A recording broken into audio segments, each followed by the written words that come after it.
não tem, não paga nada. Quem tem menos, paga menos. Esse é o sentimento da justiça distributiva, sustentada por Rui Barbosa lá no século passado.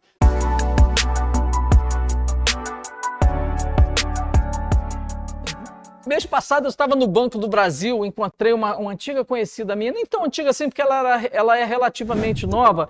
Ela está com uma doença degenerativa. A administração pública não conseguiu fazer o tratamento, prestar o serviço público, não conseguiu o tratamento. Pois ela conseguiu uma ação por intermédio da Defensoria e recebeu. O dia que eu estava lá, ela estava recebendo R$120 mil para o tratamento dela. Eu fiquei, pode me chamar de maluco, mas eu sou maluco mesmo, então para mim não faz a menor diferença. Olha só, eu escuto aquele negócio, a Voz do Brasil, que agora não é mais às 7, é às 9, porque tem sempre um programa antes. Um dia desse eu fiquei horrorizado, tem um medicamento, que aí é a cargo da União, não é Estado, nem é o município. Eu fiquei horrorizado. O tratamento pode custar 12 milhões por mês. É de uma doença degenerativa também. A gente pensa assim, né? Bom, aí alguém pensa da seguinte forma: ih, se pobre pegar isso, tá morto. Tá não, cara. Chega lá e fala assim aqui, ó, tô falando sério, isso eu ouvi depois eu fui fazer a pesquisa e eu achei a danada da doença e realmente o tratamento é caríssimo. Serviço público sendo prestado, a pessoa não conseguiu ou não pode pagar por ele, ingressou judicialmente e obteve o que precisava, nem é o que queria não, tá? É diferente, o que você quer e o que você precisa tem uma diferença enorme, né? Eu quero muita coisa que eu não posso ter, todos nós, né? Então, veja bem, esse tratamento de doenças degenerativas são caríssimos, mas tem que prestar contas. A obrigação de prestar contas, porque aquele dinheiro nem é dela, ela não faz com o dinheiro que está na carteira, ela não faz a mesma coisa com o dinheiro que ela recebeu do poder público, a mesma coisa que faz com o dinheiro que está na carteira, não. É diferente. É totalmente. Aquele dinheiro passou a ser público. Por isso que tem que prestar contas. Porque tirou dinheiro da coletividade para atender uma única pessoa, um indivíduo. Essa é a noção. Vai com esse sentimento para a prova que eu tenho certeza que se cair alguma coisa desse bagulho aí, a gente mata. Com raciocínio. E quando ele fala ali que o princípio da generalidade está intimamente ligado ao princípio da modicidade, quando se fala em modicidade, é valor módico, valor pequeno, custo baixo. Então a administração pública tem que prestar o melhor serviço com o menor preço, o princípio da eficiência. Então o serviço, tá vendo como é que as coisas agora começam a se encaixar? Não, olha só, esses são princípios relacionados aos serviços públicos, tá? Aqueles outros princípios expressos ou não expressos, são ligados à administração pública. O serviço público tem que pensar nisso aqui. Aí eu fico imaginando o seguinte, vocês viram uma reportagem um dia desse aí, de que o município perto aqui está fornecendo transporte gratuito? Não, eu vou falar porque não, eu acho até que se eu pudesse eu levaria isso para minha cidade. Confesso a vocês. O município do Carmo, no alto da ousadia, isso eu acho ousadia, achei bacana. Transporte público gratuito. Você vai dizer, pô, que absurdo, é a empresa de ônibus. Calma, a empresa de ônibus está recebendo, pode ter certeza que está. O município está subsidiando aquele serviço.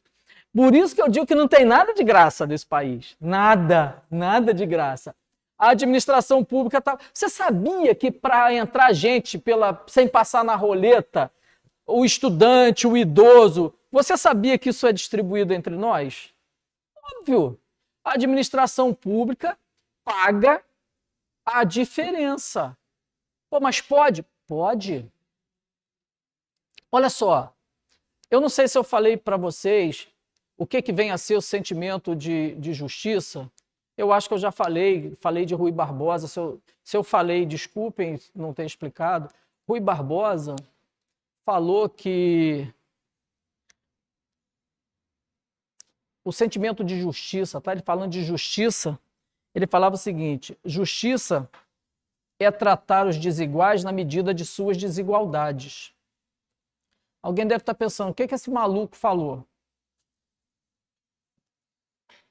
É partindo dessa premissa que uns não pagam nada de imposto de renda, outros pagam 12, outros pagam 15, outros pagam 27. Mas por quê?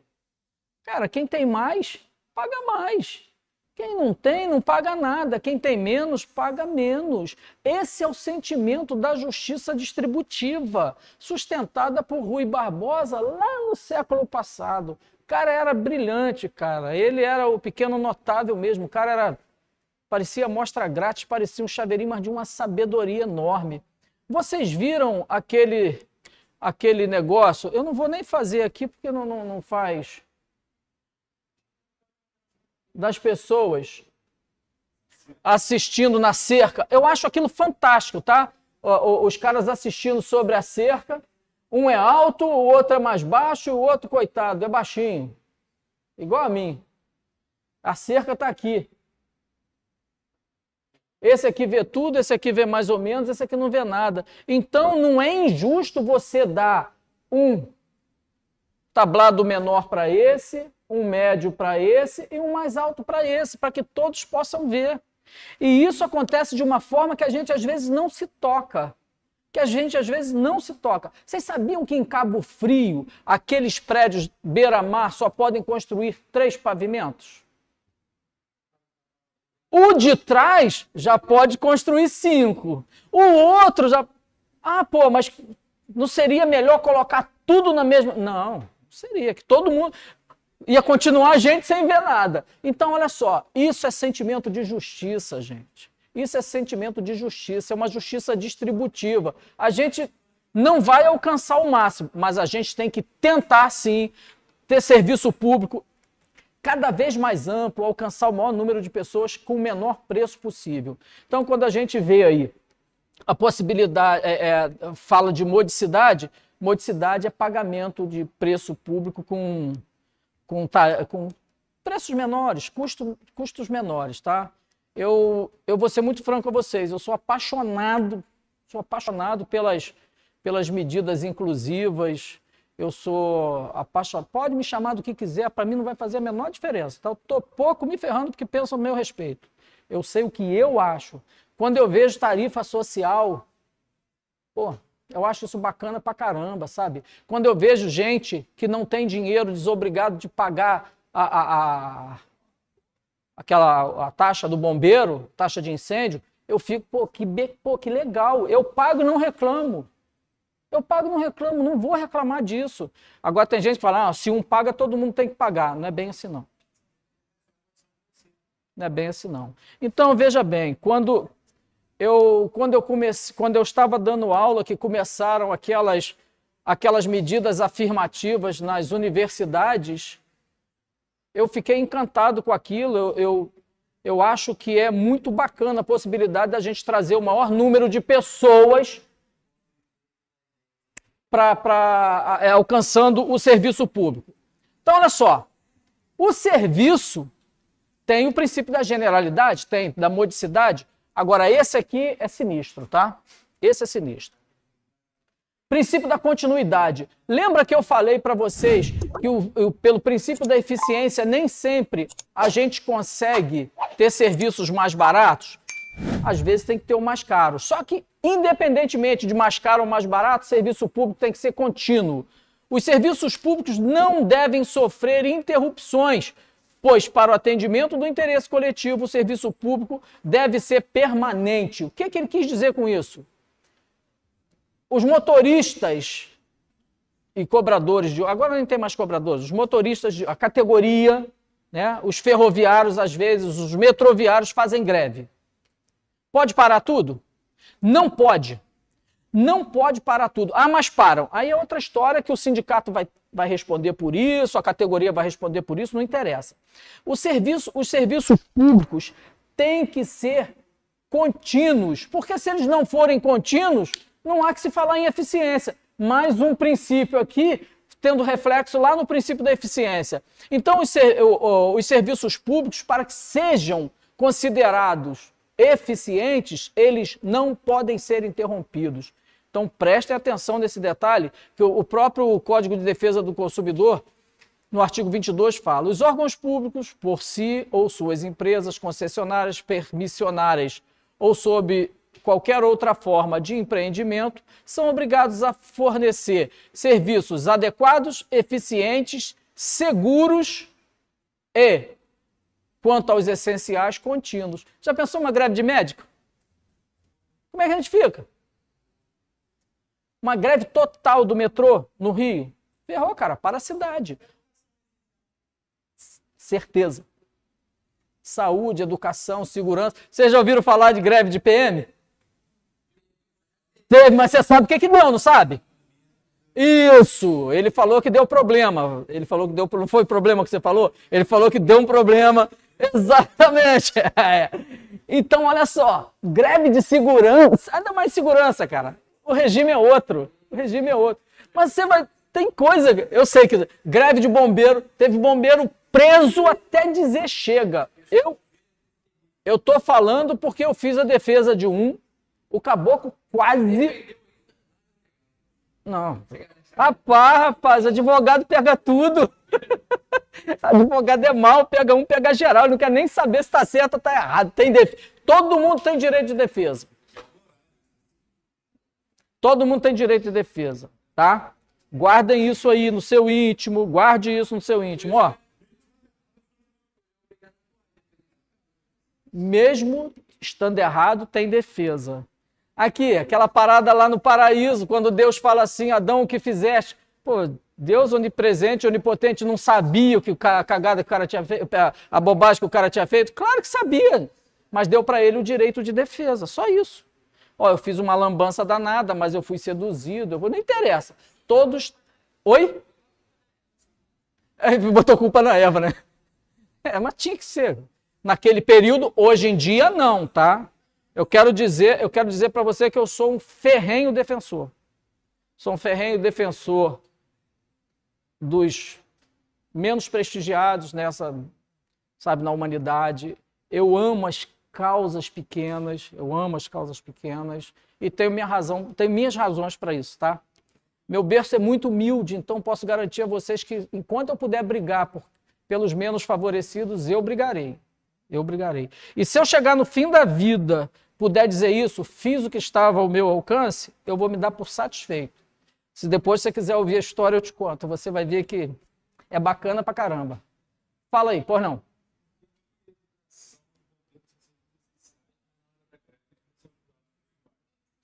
Olha só. Até pelo regime. Quem vai para o bombeiro já sabe que o regime é militar e o pau vai cantar.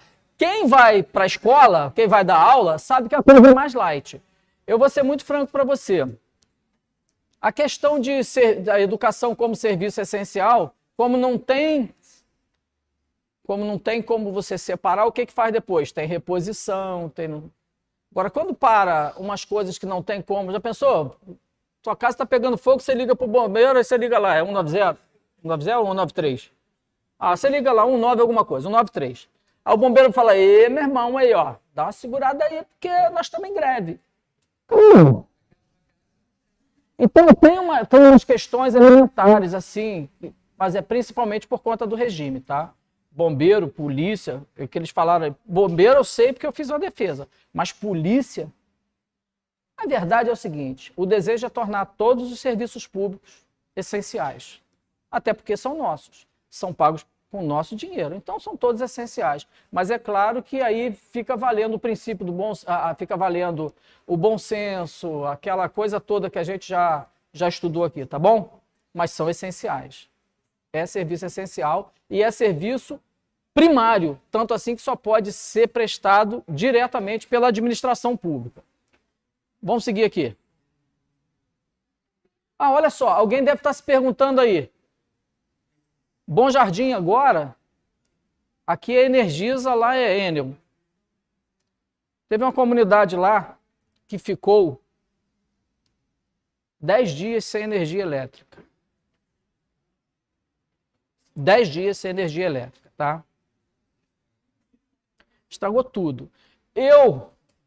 Assim, eu ainda articulei um colega lá que eu falei, pô, não vou me aproveitar da situação. Mas tem vários advogados começando agora, alguns me perguntaram, eu falei, olha só, lembra do princípio da razoabilidade que a gente falou aqui? O que é razoabilidade? É você dar uma analisada num caso concreto, se aquilo está correto ou não. Faltou energia. Na época da catástrofe, algumas comunidades ficaram sem energia 3 dias, 5 dias, 10 dias, tudo bem. Força maior, tudo bem. Agora, cara, em Bom Jardim só deu uma chuva. A chuva foi forte? Foi. Mas deixar 10 dias sem energia, eu falei com alguns advogados que me procuraram, falei o seguinte, ó, eu não vou fazer isso não, mas sabe o que vocês deviam fazer? Vocês deviam reunir uma associação de moradores, entrar com uma ação, esculachar ele. Esculachar que eu digo exigir o direito. Verdadeiro absurdo. Vocês podem pensar que é mentira, mas ó, disseram que tiveram problema na rede de distribuição. Mas espera aí. Sabe aquele raio que cai na rede e queima um aparelho na sua casa? Aí você vai lá e eles falam assim, vamos analisar para ver se o senhor vai ter direito. Analisar o quê? Quem tem que fornecer energia são eles, mas a segurança do sistema também são eles. Você tem como fazer alguma coisa na sua casa? Nada. Você vai impedir de entrar uma descarga elétrica? Ah, mas descarga elétrica... Não tem como, meu irmão. Olha só, eles se defendem dizendo que foi força maior. Força maior é um evento da natureza, bababá, né? Só que você pode dizer o seguinte, e o que eu tenho com isso?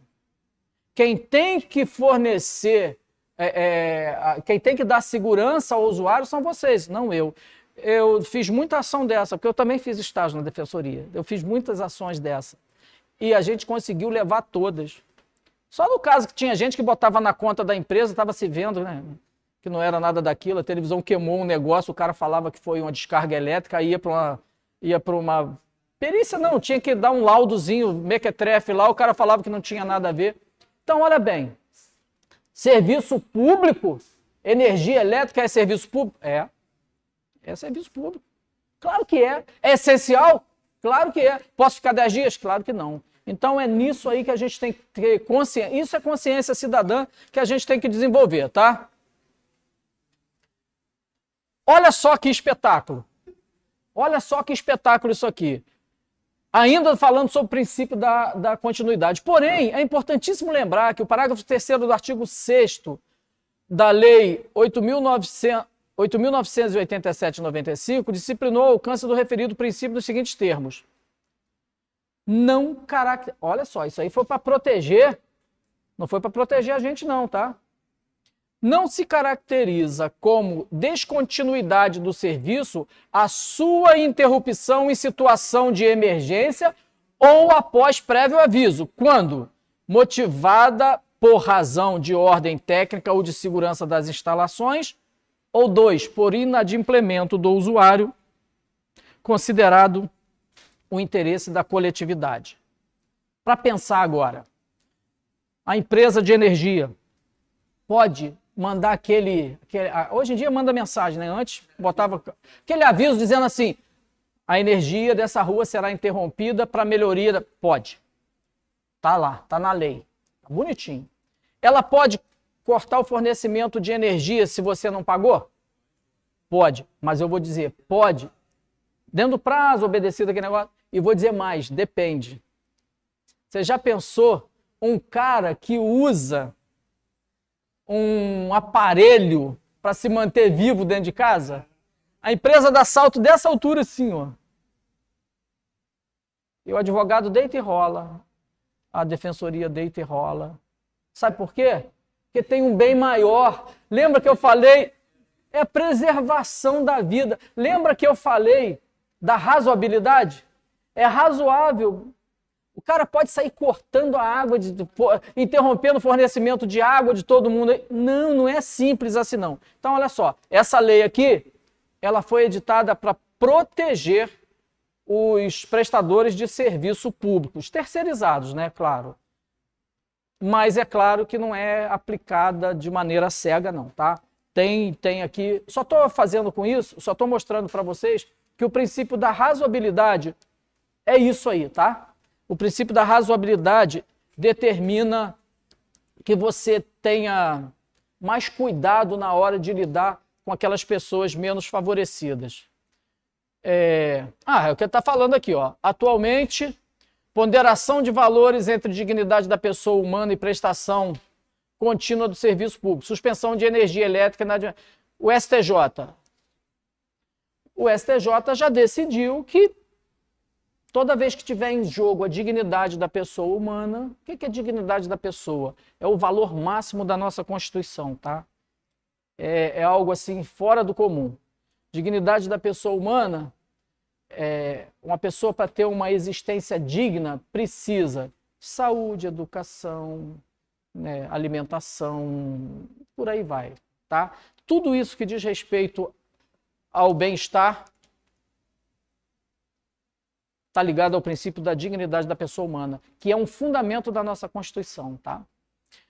Princípio da eficiência. Aí você vai dizer, eu já vi isso, mas aqui está no serviço público e não aquele lá do LIMP, tá? O princípio da eficiência é formalmente previsto no artigo 175, parágrafo único, inciso 4 e caput do artigo 37. Vale lembrar que a eficiência não significa melhor qualidade existente, mas a melhor possível dentre as circunstâncias que regem a prestação de serviço em cumprimento dos parâmetros legais. Nós já falamos sobre isso, então está valendo, é aquilo mesmo. Tá, eficiente é aquele serviço que atende o maior número de pessoas, que tem maior amplitude, um preço às vezes módico e por aí vai. Custo-benefício, muito bem lembrado, custo-benefício. Princípio da modicidade é aquilo que a gente falou, trata-se do princípio corolário da generalidade que vincula todos os outros. Não adianta o serviço público ser eficiente se não for acessível. Serviço público eficiente, mas é caro, que as pessoas não podem pagar, para quê? Serviço é público, nós já pagamos parte daquele serviço prestado. Nós vamos até às 9 horas para dar um intervalo, tá? Que depois a gente vem rapidinho no bate-bola, porque eu acho que vão entrar aqui para dar um recado a vocês. O que fecha às 9? Fechou, meu irmão. Então você me avisa aí. Então vamos fazer o seguinte, 8h30, tá bom? 8h30 que aí eu aviso o Railson, eles voltam aqui. Princípio da atualidade ou mutabilidade. Olha só, isso aqui não tem a menor importância para a gente, mas é o seguinte, serviço público não pode... Serviço público tem que se atualizar sempre, acompanhar a dinâmica social, acompanhar, por exemplo, o avanço da internet, o avanço da sociedade. Aí aqui eu queria falar para vocês, aqui dá dentro do... Não, olha só, 8h30... Pô, ele não conhece Libras. Pô, eu ia falar para você em Libras. Então tá beleza. Aqui. Ia fazer às 9, mas a cantina fecha, eles ficam sem. Pode ser 8h30? Então fechou, gente. 8h30, porque vocês vêm dar um recado, não é isso? Então beleza, 8h30. Então... Não. Espera, rapaz, é coisa boa. Vamos lá, vamos lá. Tá bom. Pô, desculpe, tá? É que pra gente... Corolário, na verdade, é aquilo que coroa. O corolário é aquilo que coroa, aquilo que, na verdade, ratifica, confirma. Então, o princípio... Como ele disse aí. O princípio... Opa, peraí. Cadê? Tá aqui? O princípio da modicidade... Ele é um princípio que ratifica, ele confirma. Corolário, na verdade, é aquele que coroa, aquele que dá aquela pompa toda, tá? Isso que é o corolário. Na verdade, ele confirma o princípio da generalidade, da modicidade, confirma da generalidade e vice-versa, tá bom? É por aí. Desculpa, aqui, pô, isso aí, interrompe, fala. Gente, olha só. Isso aqui pra gente passa muito fácil, mas às vezes a gente fala umas coisas aí, não fica assim não. Fala, pô, Vantuil, o que você quer dizer com isso? Então vamos lá. Olha bem, aqui, por isso que eu não abri um tópico, um encontro para falar sobre prestação de serviço, execução direta, execução indireta, Porque eu sabia que nós teríamos. Nós otimizamos o nosso tempo, tá? Otimizar é você conseguir o melhor resultado com o melhor investimento possível, custo-benefício, que é eficiência, tá vendo? Vamos lá. Os serviços públicos, gente, são divididos, conforme o slide ali, eles são executados na forma direta ou indireta. Na forma direta, aí são aqueles que a gente falou: segurança, saúde, transporte é indireto. Eles normalmente são prestados por secretarias, nos municípios ou estados, né? Secretaria de Educação. Por exemplo, o INTO, no Rio, é um hospital federal. Então, ele é o serviço lá de ortopedia no INTO, é prestado na forma direta pelo Ministério da Saúde. Alguns serviços são de natureza, são prestados pelas secretarias de Estado. O atendimento médico, em razão do SUS, do Sistema Único de Saúde, ele é prestado nos nossos municípios diretamente pela Secretaria de Saúde do nosso município. Então, esses serviços são prestados assim. Esses são simples porque a gente não tem que ficar estudando. Eu não ia matar aqui um encontro nosso com um negócio desse aí, que é muito fácil de entender. Mas alguns serviços públicos são prestados aí sim de uma forma indireta. Aí eu queria falar para vocês antes das 8h30. Bom, nós temos o primeiro ali, porque não está anotado aí, tá? Eu tenho certeza que eu anotei aqui em algum lugar para colar e ver para vocês da maneira mais simples possível. Então vejam bem.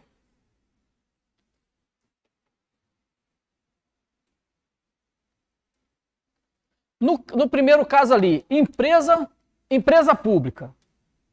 Isso aqui eu fui consultar no mestre dos magos lá, tá? Não tem mistério nenhum, não. É pessoa jurídica de direito privado constitucional, constituída por capital exclusivamente público. Então, veja bem, a empresa pública tem capital público. Todo concurso cai. Todo concurso que pede esse trem. Melhor exemplo disso, Caixa Econômica Federal. Caixa Econômica Federal. A Caixa ela administra dinheiro do Fundo de Garantia, dinheiro público. PIS é dinheiro público. Mas ela, na verdade, ela exerce uma atividade, se você olhar, ela é privada. Por quê? Banco. Banco público? Não. Não deixa de ser. Se você for mover uma ação contra a Caixa Econômica, ela é tratada como uma de direito privado. Não tem o INSS, por exemplo. O INSS é uma autarquia, que a gente vai ver daqui a pouco, tem todas as prerrogativas de um ente público. Mas a Caixa Econômica não. A Caixa Econômica obedece os mesmos prazos, tem as mesmas prerrogativas, não tem privilégio nenhum. Por quê? Empresa pública, o que interessa é você saber que tem capital público, mas ela é uma pessoa jurídica de direito privado. Seguida essa, tem a sociedade de economia mista. Aqui é diferente. Na sociedade de economia mista, tem dinheiro público, tem dinheiro privado e por isso mista. É misturado mesmo. Banco do Brasil, Petrobras, você compra aquelas ações, isso é claro que vocês já estudaram. Eu estou fazendo aqui da forma mais simplista possível. É claro que você compra aquelas ações, tem dinheiro privado, mas tem dinheiro público. Qual é a parada aqui? O controle, a maioria das ações pertence ao poder público. Então, a decisão está na mão de quem? O poder público, que tem a maioria das ações. É só você lembrar de Petrobras, essas Eletrobras, tudo que tiver SA no final, desconfia, tá?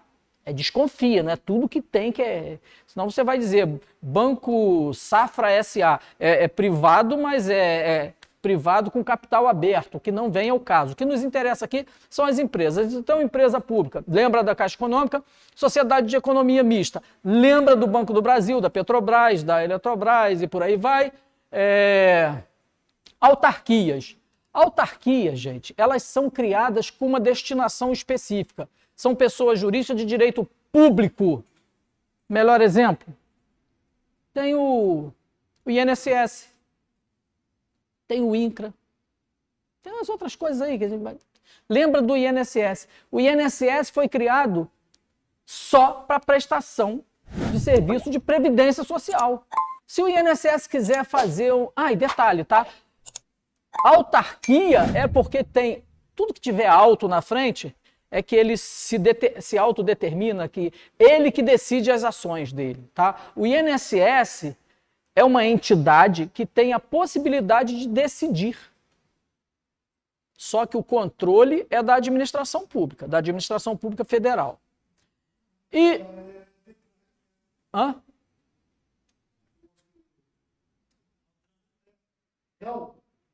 Altran é uma autarquia de trânsito que foi criada... Não, Detran não. Não. Detran é um departamento, tá lá em cima. Tá? A Altran aqui foi criado para isso, né? Autarquia de trânsito. Sabe como é que funciona uma autarquia? O poder público pega valores ou bens e fala assim, ó, toma, você vai fazer só isso. Então ela pode aplicar multa, pode pode fazer o papel dela. Pode. Está na lei que a criou. Ah, e como é que eu sei o que pode fazer? Eu vou ter que ler lá na lei, tá? Tem que ler na lei que a criou para saber o que é. Oi?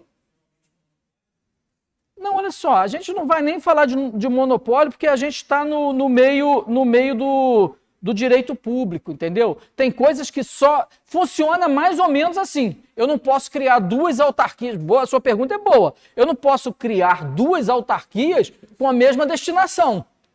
Boa, essa pergunta é boa. Igual sindicato.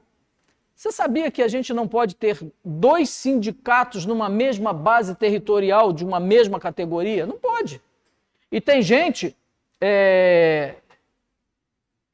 que acha que isso é oba-oba. Ah, eu vou fazer o sindicato dos metalúrgicos, depois eu vou...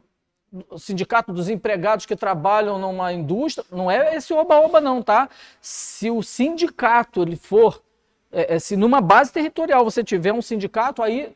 monopólio também. Mas esse, vou chamar de monopólio entre aspas, é um monopólio possível em razão da lei. Tá legal? É para que não haja conflito. Já pensou? Um sindicato guerreiro e outro pelego? Como é que ia ficar? Ia ficar meio estranho, né? Então veja bem, por fim, dentro aí das construções legais da execução indireta, nós temos as fundações. Fundações públicas de direito privado ou fundação estatal, ela pertence à estrutura pública dotada de personalidade jurídica própria, criada em virtude de lei, para desenvolver atividades não privativas da administração pública. FUNAI, Fundação Nacional do... Aqui, isso aqui tem importância? Tem, mas... Aqui, esse seu livrinho aí tem isso tudo. Tenho certeza que tem. Se ele falar de direito administrativo sem falar disso, ele não falou de direito administrativo. E, por fim, nós temos a execução indireta negocial. Concessão e permissão eu vou falar daqui a pouco, depois do nosso intervalo. Mas eu queria falar para vocês da OS, que são as organizações sociais. É uma pessoa jurídica de direito privado, sem fins lucrativos. Isso aqui. Essa é a melhor parte. Aqui, OS e OCIPs foram criadas para o seguinte. Eu vou dizer para vocês. Mas isso aí assim, eu vou dizer porque eu não estou lidando com criança. Essa história de que isso é sem fins lucrativos, isso é a maior balela que eu já ouvi. Tanto a OCIP quanto a OS, tá? Essas organizações sociais podem atuar para o bem-estar, foi feito por decreto, tá? Procurando desenvolver, por exemplo, projeto nas áreas sociais. Balela, meu irmão. vendem um serviço para as prefeituras, o serviço para as prefeituras, que as prefeituras normalmente pagam caro por isso. Pode ser na área da educação, pode ser na área da saúde, pode ser vou cuidar aqui da parte dentária dessa cidade. Pô, maneiro, não tem fins lucrativos. Você trabalha de graça? Eu também não. Então, olha só, essa história, mas na definição, sem fins lucrativos, tá? Porque ela distribui entre os seus colaboradores todo o dinheiro. Se vocês quiserem acreditar nisso, vocês acreditem. Eu não acredito. E a mesma coisa é a OCIP, que também trabalha mais ou menos igual. Tem interesse isso aqui? Até tem, mas o que vai ter muito mais interesse é o nosso retorno quando a gente voltar para falar de concessão e permissão, aí sim é direito administrativo. Vamos lá para o intervalo. E aí, gostou dessa aula? Muito boa, né? Então faz o seguinte, deixa o seu like para que esse vídeo chegue ainda mais longe, aproveite para se inscrever no nosso canal, ativar o sininho para não perder nenhum conteúdo. E por falar nisso, gente, a terceira parte dessa aula tá aqui, olha, em algum cantinho dessa tela, é só você clicar e continuar acompanhando.